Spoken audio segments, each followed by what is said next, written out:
potier, mais pas que. Je fabrique de la céramique ancienne.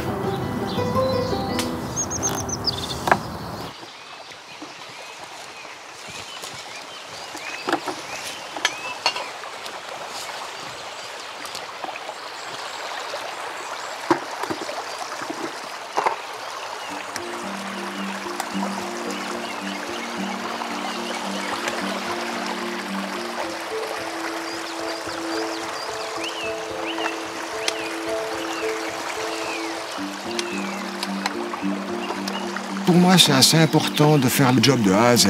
Je vais aller chercher certaines de mes argiles et ensuite fabriquer les vases, fabriquer les objets et les cuire avec le bois que j'ai été chercher à la forêt.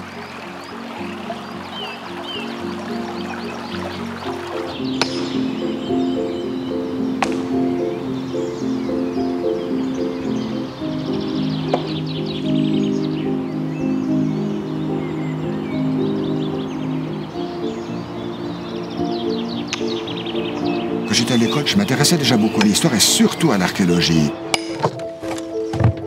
C'était l'époque des grands chantiers à Yverdon et donc on découvrait énormément d'objets préhistoriques dans les chantiers du bord du lac à Yverdon. Et moi, ma voie était toute tracée, je voulais devenir archéologue. Et on m'a fait comprendre que, premièrement, archéologue n'était pas un métier. Et puis, comme j'ai la tête dure, j'ai insisté. Et puis finalement, on m'a craché le morceau, on m'a dit, de toute façon, toi, d'où tu viens, tu seras tout juste pour en tenir une clé à molette. Ça fait mal. Ça fait mal. Ça fait mal sur le moment. Là, j'en ai retiré une frustration. Là, je suis devenu un peu enragé.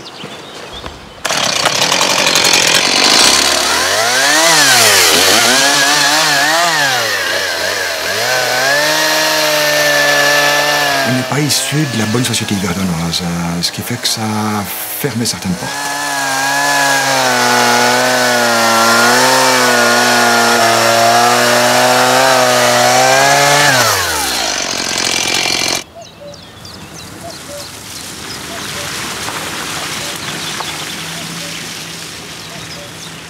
J'ai fini par abandonner le projet et finalement j'ai fait une école de mécanique qui va beaucoup me servir plus tard.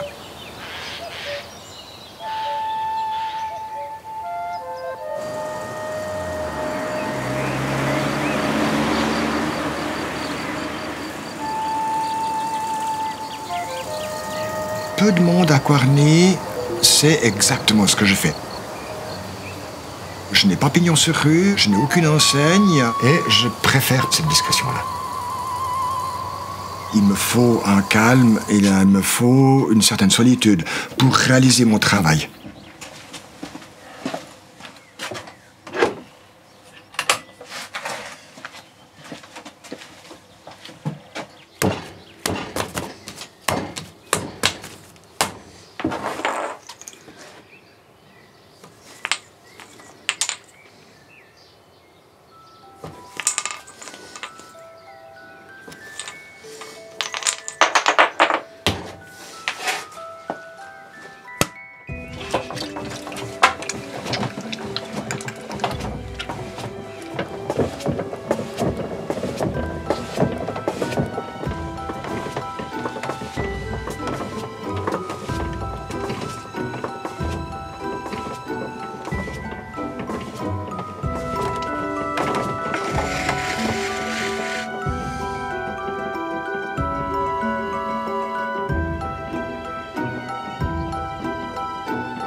Le grand avantage d'avoir appris la mécanique, c'est qu'on apprend d'abord la structure de la matière.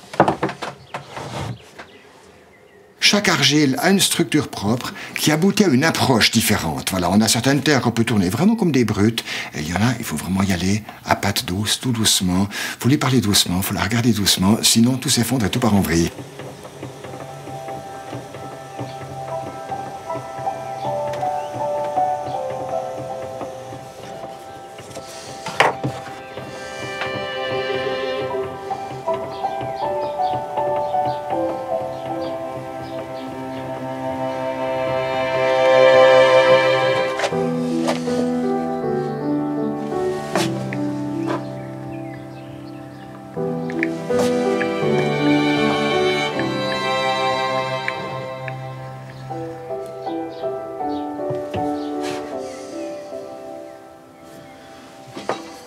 Pour approcher le geste antique, on va se fier aux traces qu'on peut retrouver sur les vases.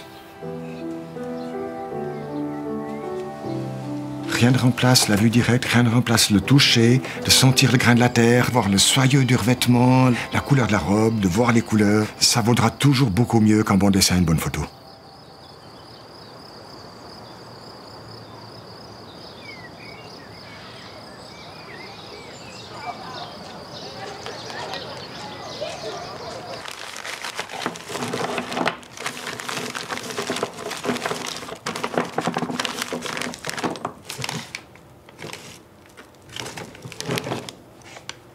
On est dans le dépôt archéologique d'Avenches et c'est tout ce qu'on a découvert ces 200 dernières années sur le site romain d'Aventicum, qui était la capitale des Helvètes.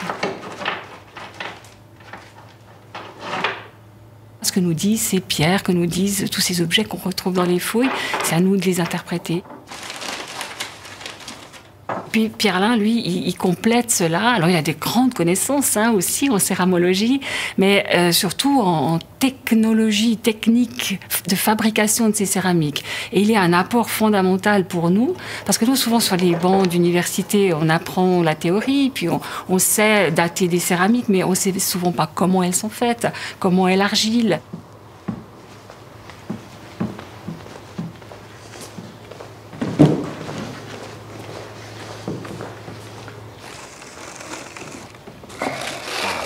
De le voir, c'est génial. Finalement, c'est pas le vase qui nous intéresse, à part du point de vue technique, mais c'est ce qu'on y a mis dedans, c'est qui les a utilisés, qui les a tenus. On trouve parfois sur les vases des noms, on trouve des noms du potier, on trouve des graffitis. Celui qui a utilisé le vase voulait peut-être pas que quelqu'un d'autre l'utilise, a mis son nom. Tout ça, c'est on trouve des traces de doigts. Donc c'est tout à coup 2000 ans qui sont anéantis. On se retrouve en face de quelqu'un qui a laissé des traces. On a un doigt, deux doigts, trois doigts, et le pouce doit être quelque part à le poser, voilà. Donc, il est solide, hein. Donc, le potier va prendre son vase comme ça, il va le tremper dans sa barbotine, il l'égoutte, et il le redresse. Est-ce qu'on peut voir par les traces de doigts, l'épaisseur des doigts, et savoir si c'était des femmes, des enfants? Alors, une police scientifique en France s'est intéressée à ces empreintes digitales. Ouais. Donc, ils ont pu découvrir que monsieur, madame, et un fiston ou fifi avaient travaillé à l'atelier. Dans le même atelier, Il a ces décors d'animaux. Comment c'est fait? Soit avec un roseau creux, soit avec un petit pot avec un bec. C'est vraiment difficile à dire. On retrouve jamais ça. On retrouve jamais ça dans les fouilles. Moi, je pense que c'est quelque chose qui ressemble à une douille de pâtissier. L'outil avec lequel tu écris bon anniversaire sur le gâteau de tes enfants. Ouais. On va d'abord faire le dessin de l'échine. Ensuite, on fait la tête. Ensuite, on fait le corps. Et là, on pose la barbotine de la patte arrière droite pour commencer. Et ensuite, la patte arrière gauche. Et comme ça, tu as la musculature de la cuisse qui est prominente.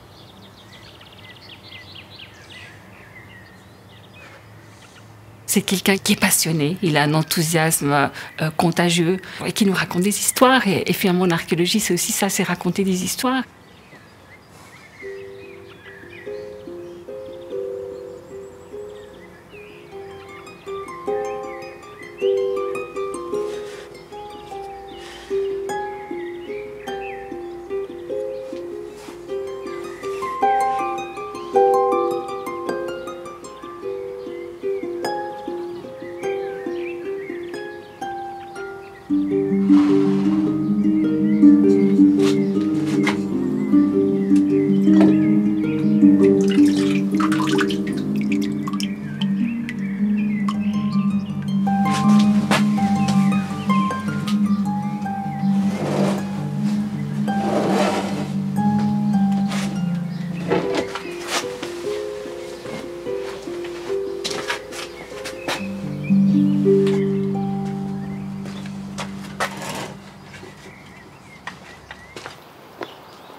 C'est un four gréco-romain.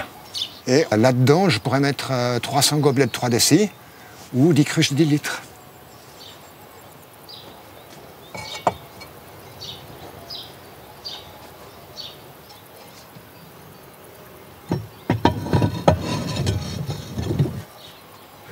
On va allumer le feu, et là, il faudra être très patient parce qu'il y en a pour 15 heures, à peu près.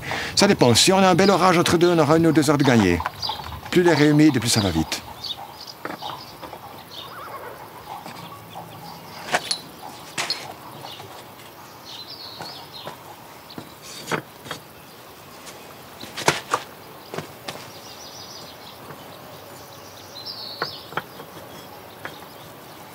Les derniers petits morceaux. Voilà. Et voilà, c'est fermé, on peut allumer.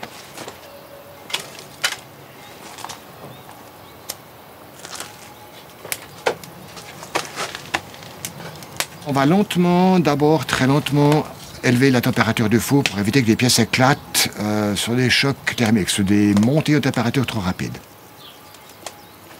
Fais ce que tu peux, je ferai ce que je pourrai. On est toujours un tout petit peu superstitieux parce que c'est le moment de vérité, là, au moment où on va cuire la céramique. Il faut que le four se comporte bien, il faut que le potier se comporte bien. Alors on dit au four, fais ce que tu peux, je ferai ce que je pourrai.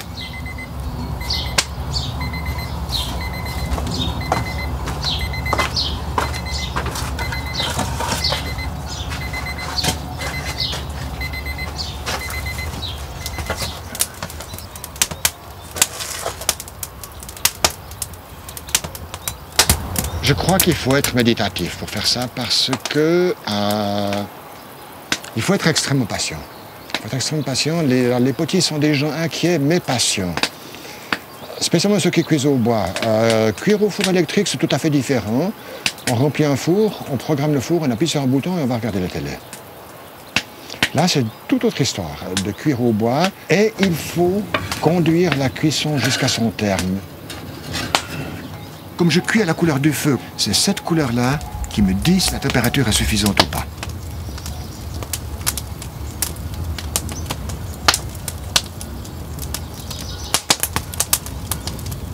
Salut puce.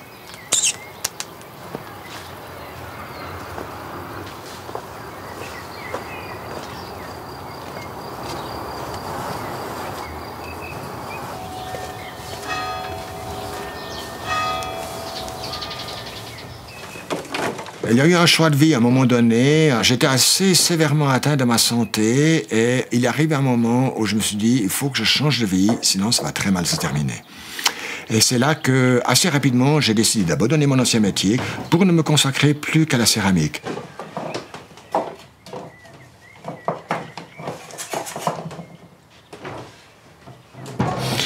C'était pas un cancer, c'était 2 cancers.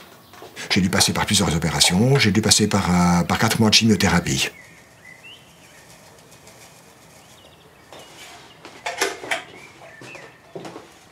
Cette passion pour la céramique, à mon avis, elle a été absolument essentielle dans le parcours de ma guérison.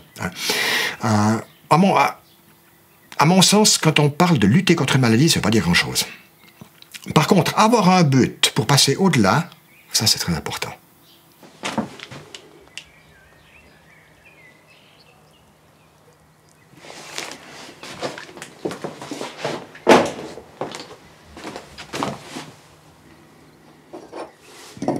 Avant de partir à l'hôpital, j'ai préparé mon travail pour le jour où je rentrerai. Je savais que je ne pourrais pas porter plus de 5 kilos. Donc j'ai préparé mes paquets de terre sur une table de travail. J'ai fait un truc tout léger. Mais pour le moral, je rentre de l'hôpital. J'ai été me reposer un petit moment. Après, je me suis mis à la table. J'ai moulé 10 lampes à huile.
trouve dans le département de Côte-d'Or, région Bourgogne, à mi-chemin entre Dijon et Auxerre, et le lieu s'appelle Alésia.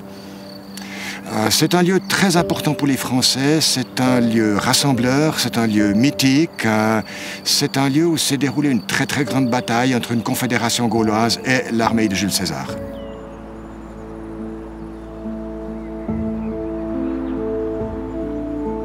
Vercingétorix va être le rassembleur de toutes ces tribus gauloises contre l'armée romaine.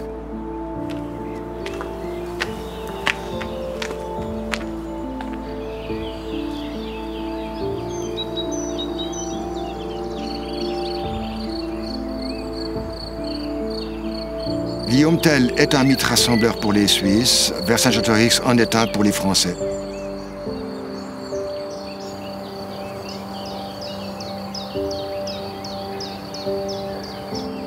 Cette bataille d'Alésia marque l'histoire, parce qu'à partir de ce moment-là, les Romains n'imposent pas leur culture. Ce sont plutôt les Gaulois qui vont progressivement s'acculturer. Là, ma reconstitution est un petit peu flashy, mais vous avez... La vaisselle en dit beaucoup sur un peuple. La vaisselle gauloise, c'est la vaisselle de la cuisine, de la bière et du beurre. La vaisselle romaine, c'est celle de l'huile et du vin. Donc ce sont des vaisselles très très différentes qui vont progressivement s'implanter en pays gaulois, en pays helvète aussi. Et nous sommes tous tributaires de ces civilisations gauloises et romaines qui vont faire ce que nous sommes devenus.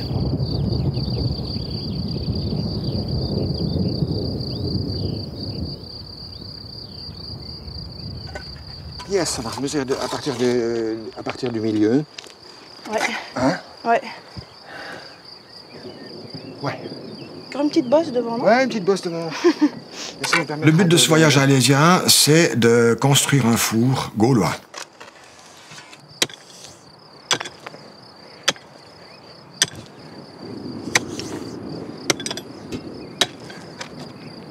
Voilà, j'ai un fond de quelque chose. Je ne sais pas ce que c'est. Un spécialiste. Peut-être une os d'amphore, je sais pas. La champenoise, un truc comme ça. Elle est quand même moche.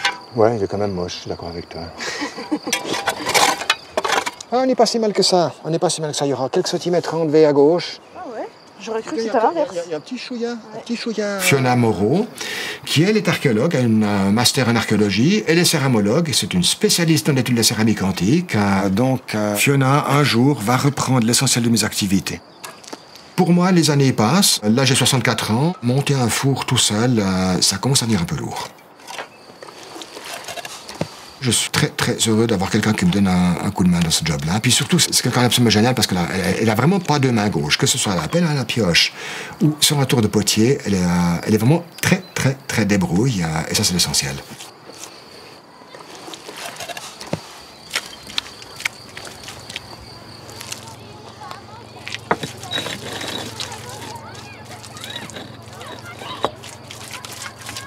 J'arrive à devenir la moitié de ce qu'il est devenu et puis faire la moitié de ce qu'il fait, je serais déjà très heureuse. Non, la vitesse à laquelle tu progresses, tu le deviendras à la moitié du temps qu'il m'a fallu pour le faire. Oui, mais j'ai un avantage sur toi. Oui. C'est que toi, tu m'apprends tout ce que tu as appris pendant ces années. Même s'il y a beaucoup de choses que j'apprends toute seule, il y a quand même beaucoup de conseils que tu m'as donnés qui m'ont fait gagner quelques années. Qui évitent des mois ou des années d'essai, ça c'est bien évident.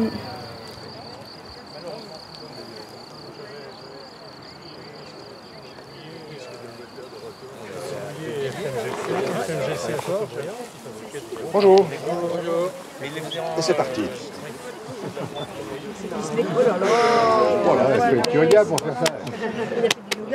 On peut lancer la roue avec le bâton utilisé comme manivelle. Et ça fonctionne à l'inertie.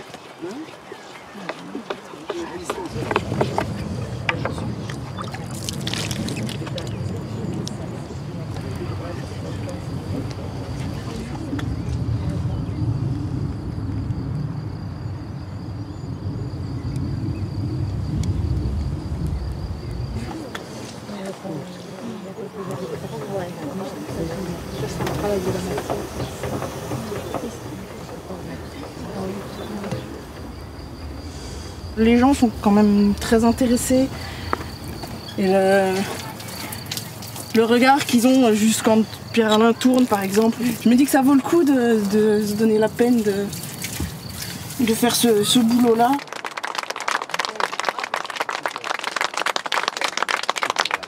C'est vrai que le regard du public, c'est la plus belle des gratifications, je crois.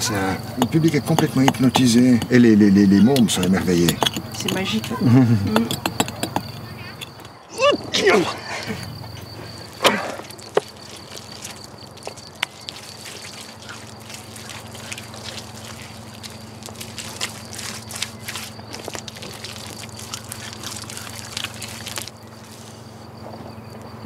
La couche de finition.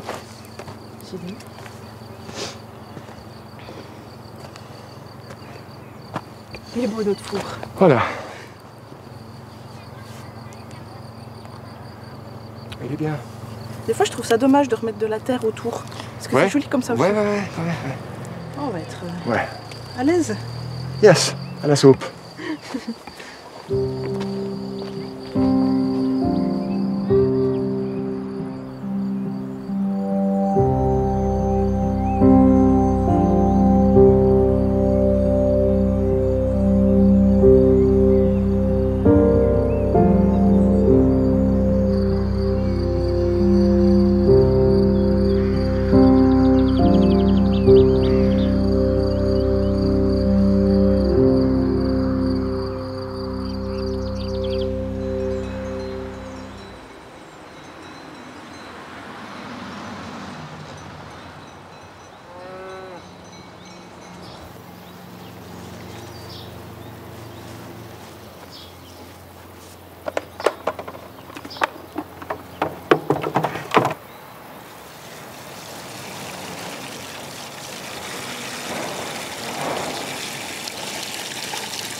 Tout le monde sait que je suis potier, céramiste, un peu archéologue, un peu artisan, un peu artiste, mais très peu de monde connaît l'essence de mon travail.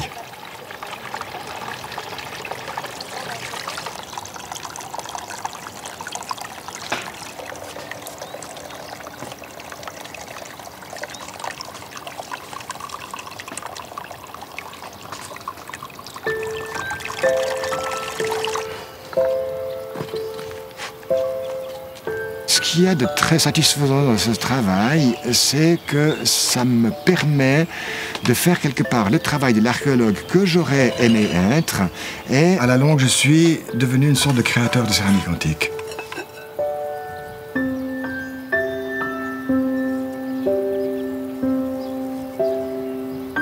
Si j'avais réellement entrepris des études d'archéologie, j'aurais pas pu faire tout ce que je fais maintenant. Un archéologue, finalement, il passe 8 autres % de son temps derrière un ordi, tandis que moi, je passe pratiquement de 100% de mon temps à faire ce que j'aime.